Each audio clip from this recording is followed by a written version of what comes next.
Sa ngalan ng Ama, ng Anak, at ng Espiritu Santo. Amen. Ang pagpapala ng ating Panginoong Jesucristo, ang pag-ibig ng Diyos Ama, at ang pakikipagkaisa ng Espiritu Santo, naway sumainyong lahat.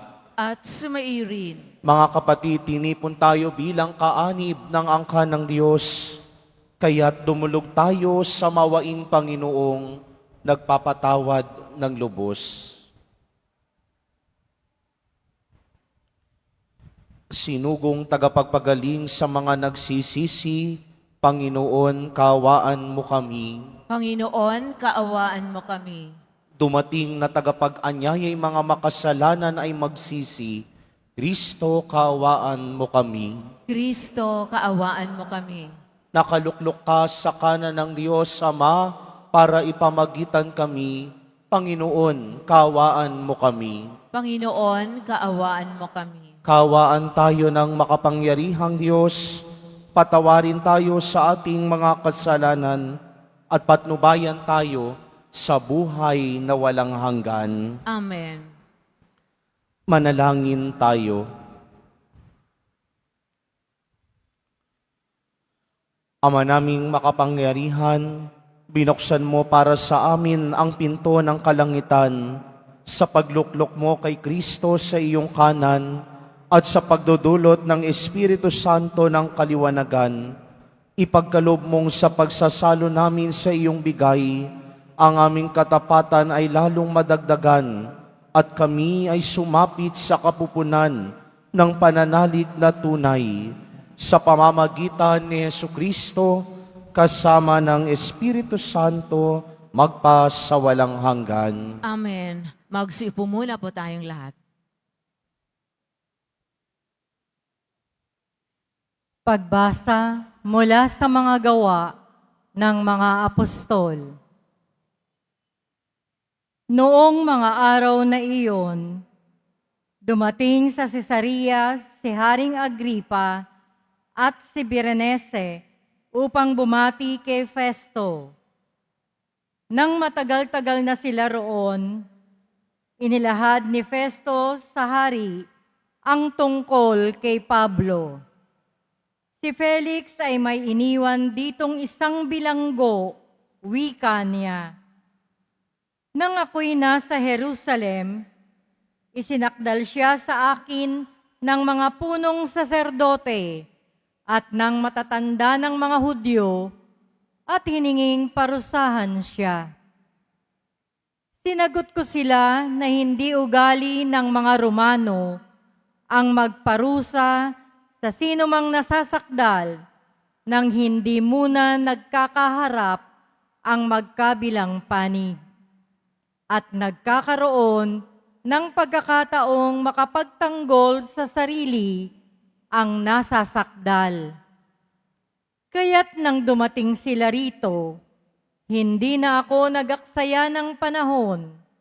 Kinabukasan din, ipinatawag ko sa hukuman ang taong iyon. Nang magkaharap-harap sila, siya na may hindi nila ipinagsakdal sa anumang mabigat na pagkakasala na inaakala kong ipararatang nila. Ang pinagtatalunan lang nila ay tungkol sa kanilang relihiyon at sa isang taong ang pangalay Jesus. Patay na ang taong ito, ngunit ipinipilit naman ni Pablo na siya'y buhay. Hindi ko malaman kung ano ang gagawin sa bagay na ito, kaya't tinanong ko siya kung ibig niyang sa Jerusalem siya litisin. Ngunit tumutol si Pablo at hiniling na ipaubaya sa emperador ang pagpapasya sa kanyang usapin. Kaya't pinabantayan ko siya upang ipadala sa emperador. Ang salita ng Diyos. Salamat sa Diyos. Panginooy may luklukang matatag sa kalangitan. Panginooy may luklukang matatag sa kalangitan. Panginooy papurihan, purihin mo, kaluluwa, ang pangalan niyang banal, purihin mo sa tuwina.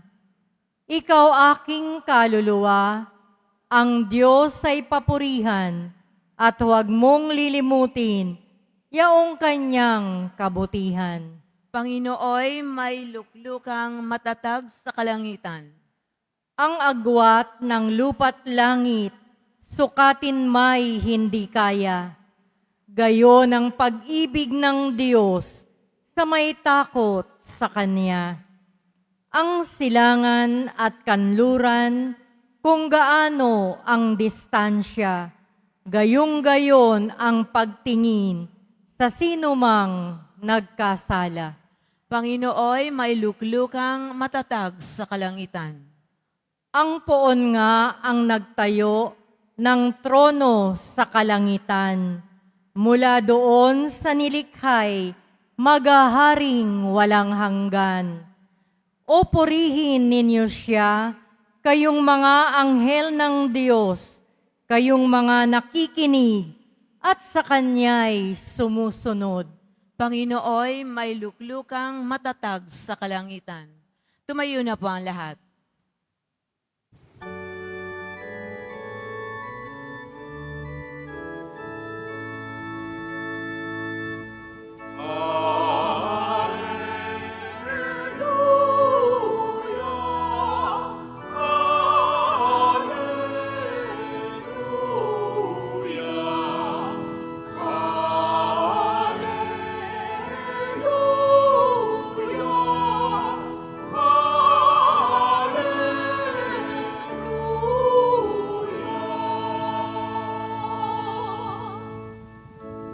Espiritu'y magtuturo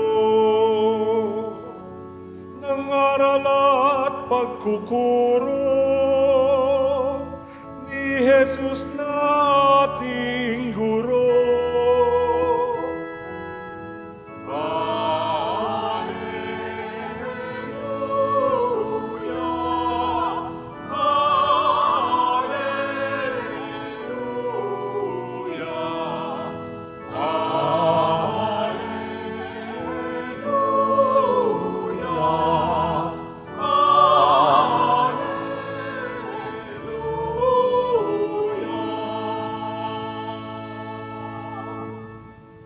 Sumainyo ang Panginoon. At sumairin. Ang mabuting balita ng Panginoon ayon kay San Juan. Papuri sa iyo, Panginoon. Nang muling nagpakita si Jesus sa mga alagad niya at nang makakain sila, tinanong ni Jesus si Simon Pedro, Simon, anak ni Juan, iniibig mo ba ako ng higit kaysa mga ito? Opo, Panginoon, nalalaman ninyong iniibig ko kayo, tugon niya. Sinabi sa kanya ni Jesus, pakanin mo ang aking mga batang tupa. Muli siyang tinanong ni Jesus, Simon, anak ni Juan, iniibig mo ba ako? Sumagot si Pedro, Opo, Panginoon, nalalaman ninyong iniibig ko kayo. Ani ni Jesus, pangalagaan mo ang aking mga tupa. Pangatlong ulit na tinanong siya ni Jesus, Simon, anak ni Juan, iniibig mo ba ako? Nalungkot si Pedro sapagkat makaikatlo siyang tinanong, iniibig mo ba ako?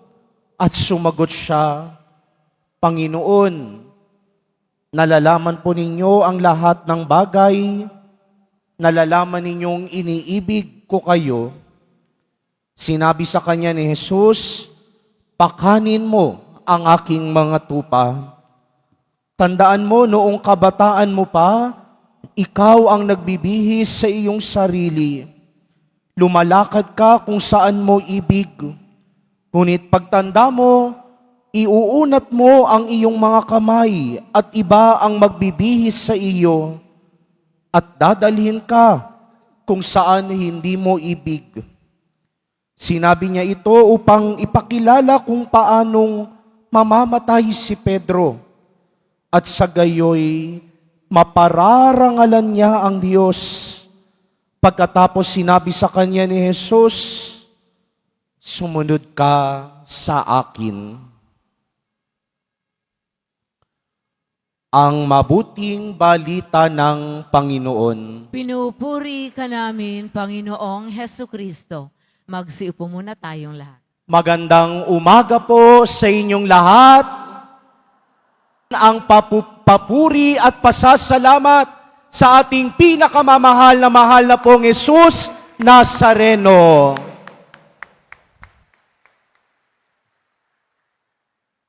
Nakatutuwang mapagnilayan sa Ebanghelyo ang isang napakamarubdob na tagpuan ni Pedro at ni Jesus. Nangyari ito ilang araw nang muling mabuhay ang Panginoon sa kaparehong lawa, sa kaparehong lugar kung saan una niyang nakilala at natagpuan si Simon Pedro. 3 beses na tinanong ni Jesus si Simon, Simon, anak ni Juan, iniibig mo ba ako? Bakit kaya 3 beses na nagtanong si Jesus nang iniibig mo ba ako? Dahil ba pinagdududahan niya ang sagot ni Pedro? Dahil ba hindi siya nagtitiwala sa sasabihin ni Pedro? Dahil ba nasa isip ni Jesus, puros lang naman niyang salita. Sige nga, subukan ko nga kung kaya niyang panindigan. Pero bakit 3 beses kayang tinanong ni Jesus si Simon, Simon, anak ni Juan, iniibig mo ba ako? Dahil gustong ipaalaala ni Jesus kay Simon na ang pagmamahal ng Diyos ay mas higit lagi sa kahit anong pagkakamali ng tao. Ang pagmamahal ng Diyos ay mas nakatataas lagi sa kahit anong uri ng pagkakamali at pagkakadapa ng tao. Minsan iniisip natin, pag nadadapa at nagkakasala tayo, tingin natin sa sarili natin, kahindik-hindik, kahiya-hiya. Tinatanong pa natin ang sarili natin, mahal pa kaya tayo ng Diyos? Bakit kaya pa ulit-ulit akong nagkakasala? Kinalimutan na ba ako ng Diyos? Nagbibingi-bingian na ba ang Diyos? Pero baka minsan, tayo na lang ang tumitingin sa sarili natin. Ang pamantayan at batayan natin lagi sa pagmamahal ng Diyos ay ang pagmamahal ng tao. Pero ibahin natin lagi kung paano magmahal ang Diyos. Nakatutuwa ang imaheng ginamit sa salmong tugunan. Sabi ng salmista, ang agwat ng lupa at langit, sukatin may hindi kaya. Gayon daw ang pag-ibig ng Diyos sa mga taong may takot sa Kanya. Ganon kung maawa ang Diyos, hindi kayang masukat kahit ang agwat ng langit at lupa, ang distansya ng silangan at kanluran, hindi masusukat, hindi kayang sukatin ng anumang pangtaong panukat ang pagmamahal ng Diyos. Kaya nga ang pagmamahal ng Diyos, tinatawag na agape. It is an agapeic love. It is a selfless love. It is a love who always wills the good of the other. Ang pagmamahal na hindi marunong manumbat. Ang pagmamahal na laging kumalimot at handang kalimutan ang sarili. Ganon kung magmahal ang Diyos. Napansin nyo ba?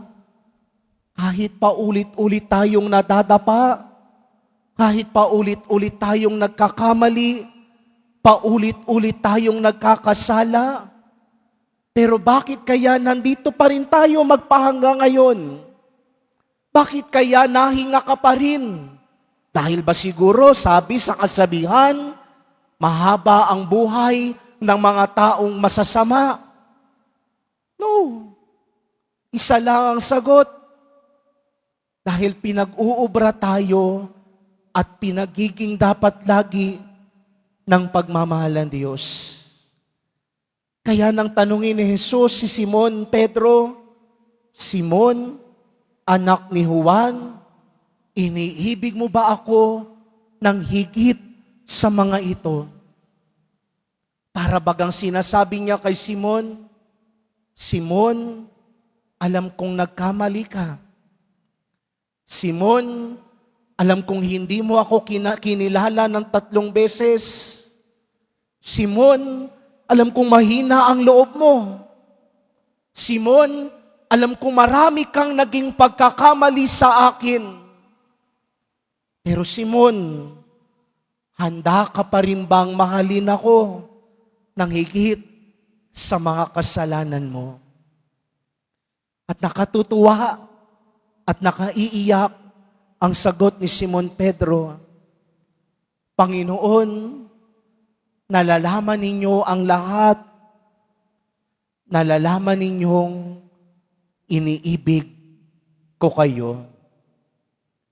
Alam niyo ho, habang binabasa ko at pinagninilayan ang Ibanghelyong itong kahapon, hindi ko maiwasang mapatanong sa sarili ko na parang nangungusap ang Ibanghelyong ito sa karanasan ko ngayon.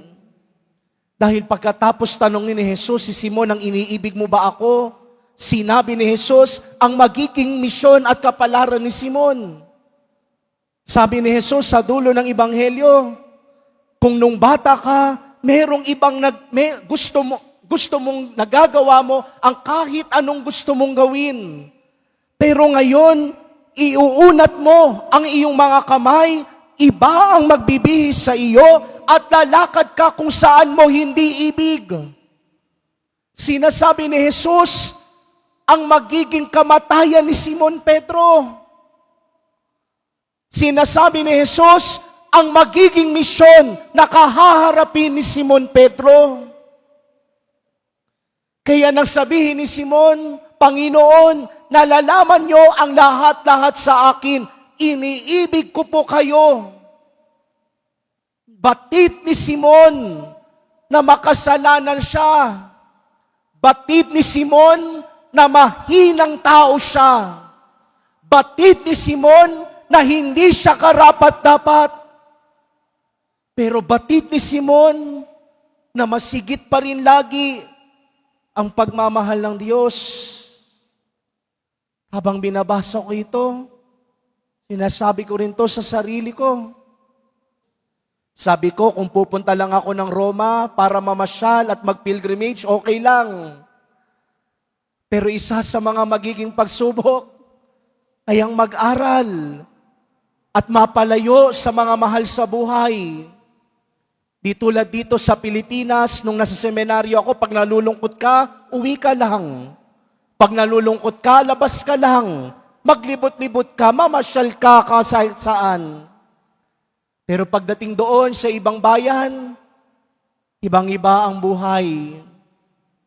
At lagi kong sinasabi to sa mga kabatch ko. Sabi ko, sa totoo lang, hindi ako excited. Kinakabahan ako. Maraming pag-aalinlangan.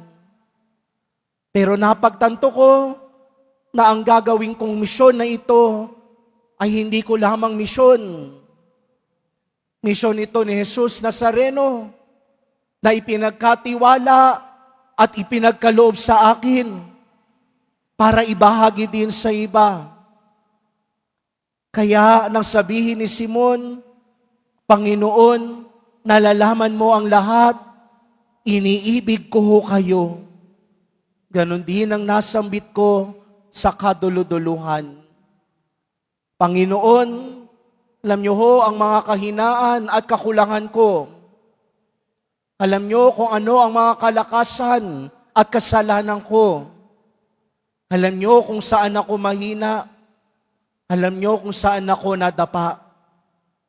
Pero hindi ko malilimutan lagi na mas higit lagi ang pagmamahal mo kaysa sa mga ito. Kaya mga minamahal kong kapatid, sa misang ito, yan ang ipangusap natin kay Jesus Nazareno. Hindi man tayo karapat-dapat sa kanyang pagmamahal, paulit-ulit man tayong nagkakamali, paulit-ulit man tayong nagkakasala, pero tandaan natin lagi, mas mangingibabaw at mas higit lagi ang pagmamahal ni Jesus Nazareno kaysa mga ito.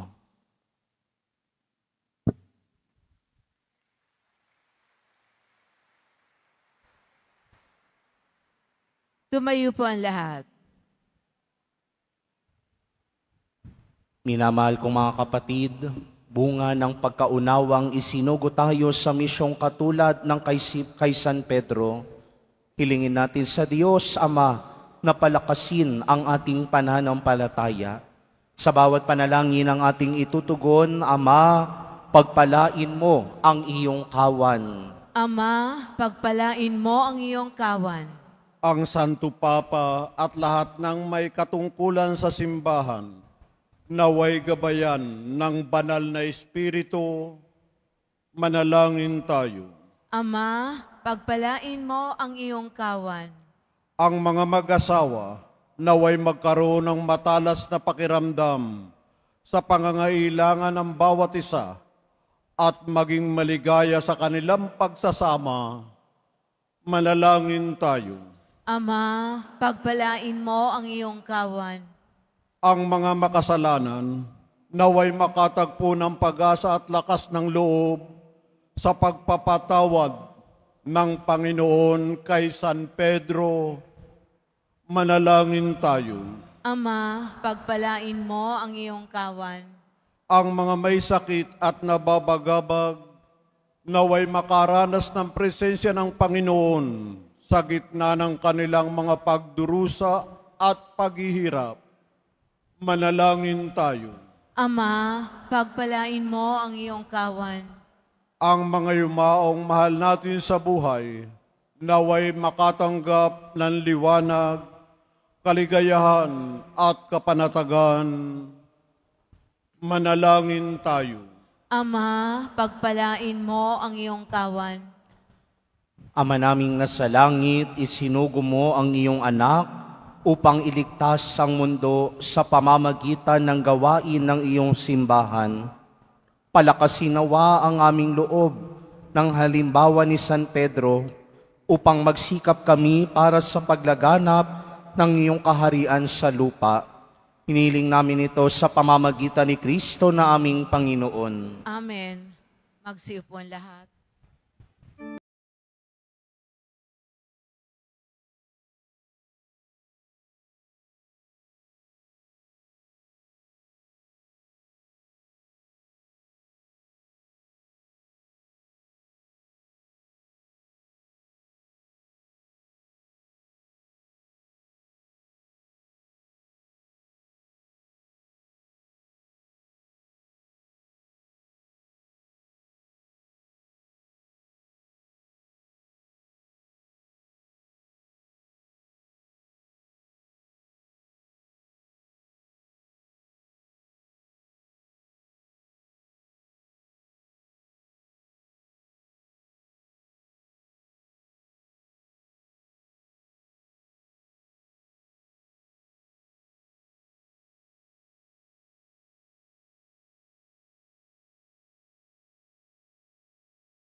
Manalangin kayo mga kapatid upang paghahain natin ay kalugdan ng Diyos amang makapangyarihan. Tanggapin nawa ng Panginoon itong paghahain sa iyong mga kamay sa kapurihan niya at karangalan sa ating kapakinabangan at sa buong sambayanan niyang banal. Ama naming lumikha, tunghayan mo ang paghahain ng iyong sambayanan upang pakundangan sa iyong kinalulugdang mga alay, ang aming kalooban ay gawing dalisay sa pagdating ng Espiritong Banal sa pamamagitan ni Jesucristo kasama ng Espiritu Santo magpa sa walang hanggan. Amen. Sumainyo ang Panginoon. At sumairi. Itaas sa Diyos ang inyong puso at diwa. Itinaas na namin sa Panginoon. Pasalamatan natin ang Panginoong ating Diyos. Marapat na siya ay pasalamatan. Ama naming makapangyarihan, tunay ngang marapat na ikaw ay aming pasalamatan. Ngayong ipinagdiriwang ang paghahain ng Mesiyas, ang maamong tupa na tumubos sa aming lahat. Naghahaing walang humpay ang anak mong minamahal upang magkasalo-salo ang tanan sa piging ng iyong buhay. Hindi na mamamatay ang inihain sa krus. Ang sa krus, ipinako'y buhay lagi bilang handog. Kaya kaysa ng mga anghel na nagsisiawit ng papuri sa iyo, nang walang humpay sa kalangitan, kami nagbubunyi sa iyong kadakilaan.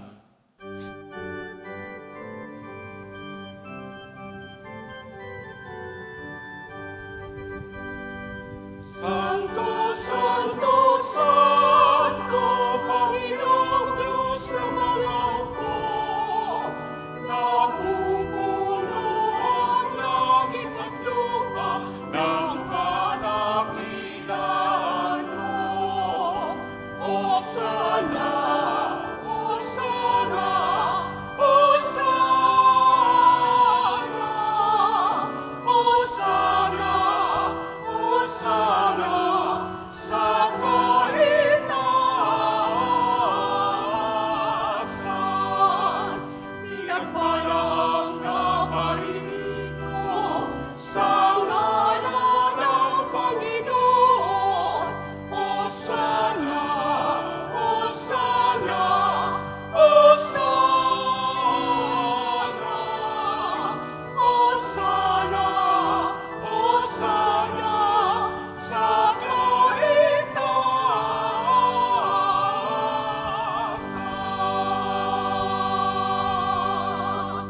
Lumuhod po ang lahat.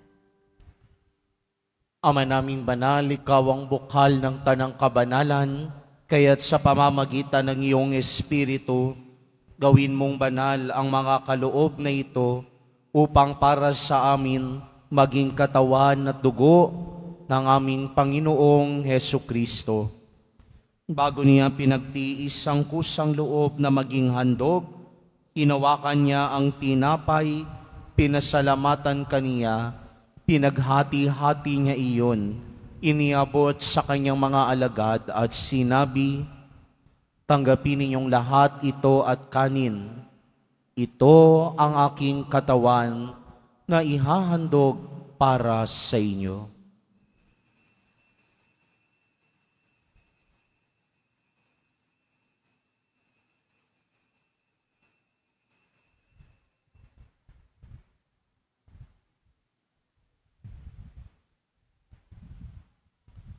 Gayun din naman noong matapos ang hapunan, hinawakan niya ang kalis, muli kanyang pinasalamatan, iniabot niya ang kalis sa kanyang mga alagad at sinabi, "Tanggapin ninyong lahat ito at inumin. Ito ang kalis ng aking dugo, ng bago at walang hanggang tipan, ang aking dugo na ibubuhos para sa inyo at para sa lahat, sa ikapagpapatawad ng mga kasalanan. Gawin ninyo ito sa pag-alala sa akin."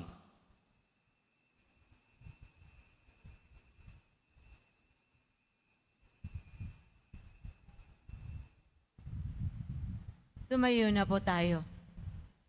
Ipagbunyi natin ang misteryo ng pananampalataya. Si Kristo'y namatay, si Kristo'y nabuhay, si Kristo'y babalik sa wakas ng panahon.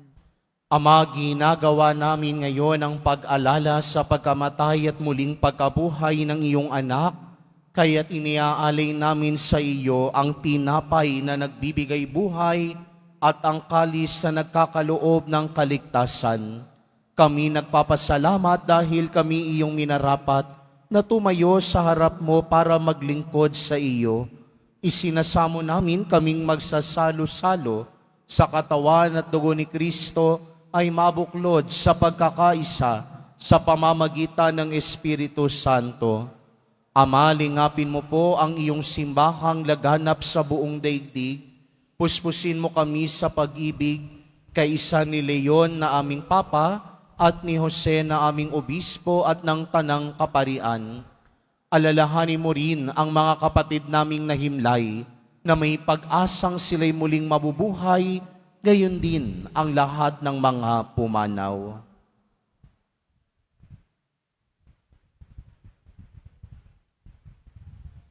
Kawan mo sila at patuloyin sa iyong kaliwanagan.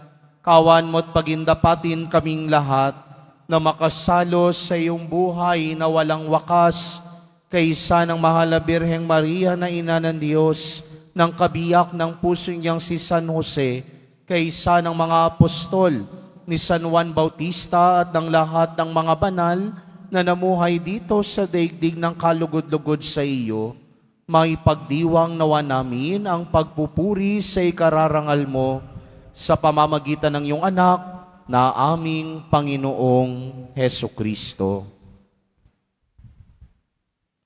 Sa pamamagitan ni Kristo, kasama niya at sa Kanya, ang lahat ng parangal at papuri ay sa iyo, Diyos samang makapangyarihan, kasama ng Espiritu Santo, magpasawalang hanggan. Amen, amen, amen.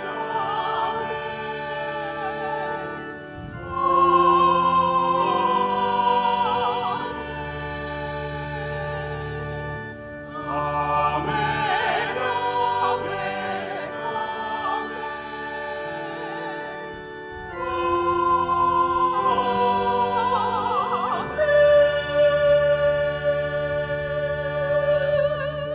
Sa tagubili naman nakagagaling na utos at turo ni Jesus na Panginoon natin na Diyos, ipahayag natin ng lakas loob.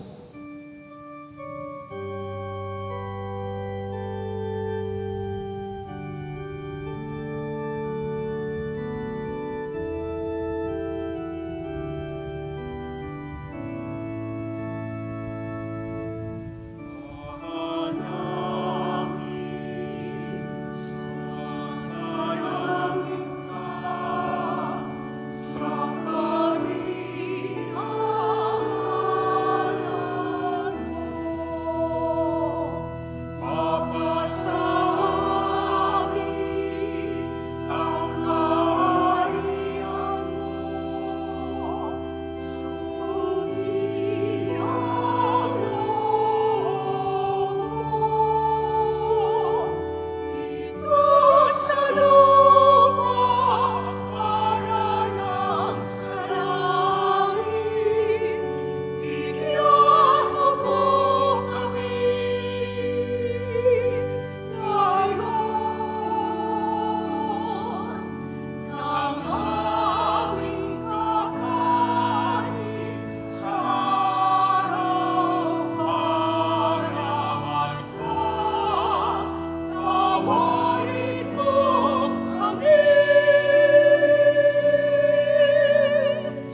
Hiniling namin kaming adya sa lahat ng masama, pagkalooban ng kapayapaan araw-araw, iligtas sa kasalanan at ilayo sa lahat ng kapahamakan. Samantalang aming pinananabikan ang dakilang araw ng pagpapahayag ng tagapagligtas naming si Heso Kristo. Sapagkat iyo ang kaharian at ang kapangyarihan at ang kapurihan magpakailanman. Amen. Panginoong Heso Kristo, sinabi mo sa iyong mga apostol, kapayapaan ang iniiwan ko sa inyo, ang aking kapayapaan ang ibinibigay ko sa inyo. Tunghayan mo ang aming pananampalataya at huwag ang aming pagkakasala. Pagkalooban mo kami ng kapayapaan at pagkakaisa ayon sa iyong kalooban, kasama ng Espiritu Santo, magpas sa walang hanggan. Amen. Ang kapayapaan ng Panginoong muling nabuhay ay laging sumainyo. At sumaiyo rin. Nang merong ngiti sa ating mga labi, magbigayan kayo ng kapayapaan sa isa't isa.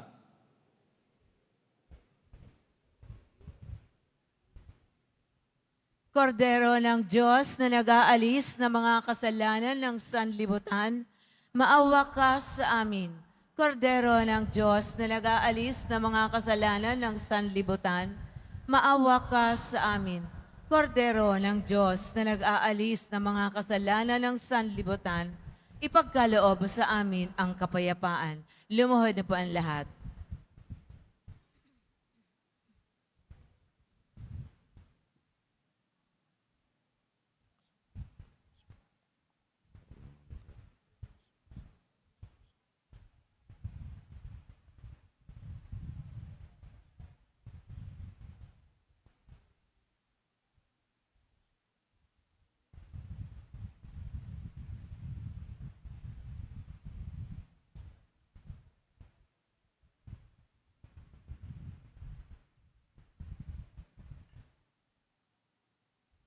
Ito si Jesus, ang kordero ng Diyos na nag-aalis ng mga kasalanan ng sanlibutan. Mapapalad ang mga inaanyayahan sa kanyang piging. Panginoon, hindi ako karapat-dapat na magpatuloy sa iyo, ngunit sa isang salita mo lamang ay gagaling na ako.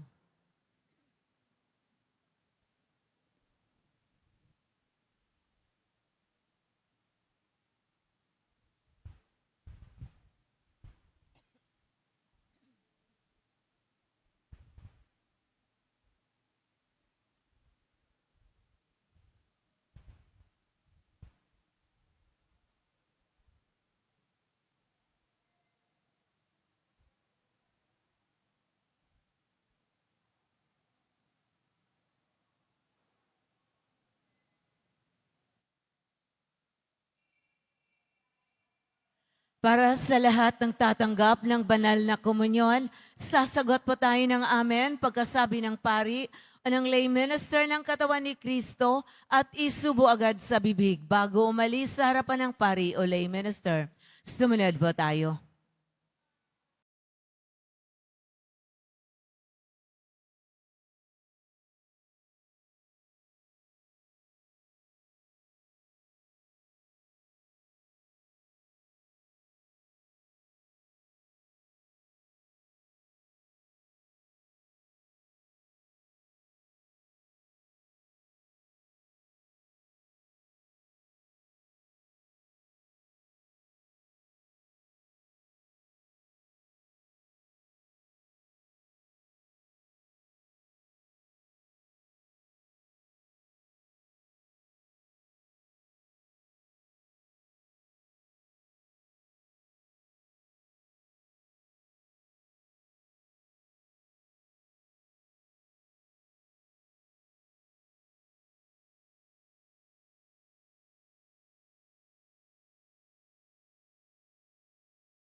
Manalangin tayo.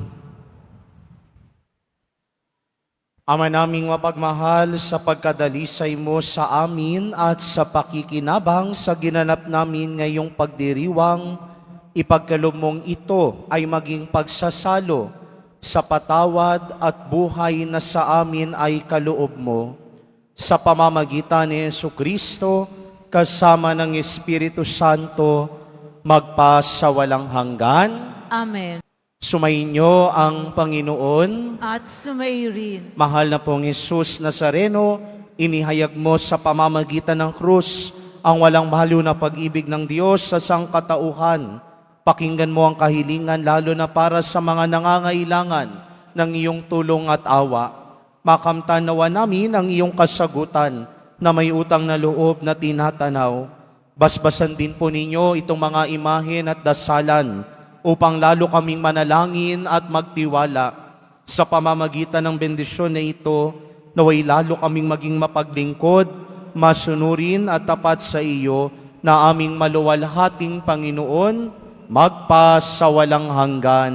Amen. At pagpalain at pag-ingatan kayo lagi ng makapangyarihang Diyos, Ama, Anak, at Espiritu Santo. Amen. Naialay na ang banal na misa, humayo kayong taglayang pag-ibig at kapayapaan ng poong Jesus Nazareno. Salamat sa Diyos.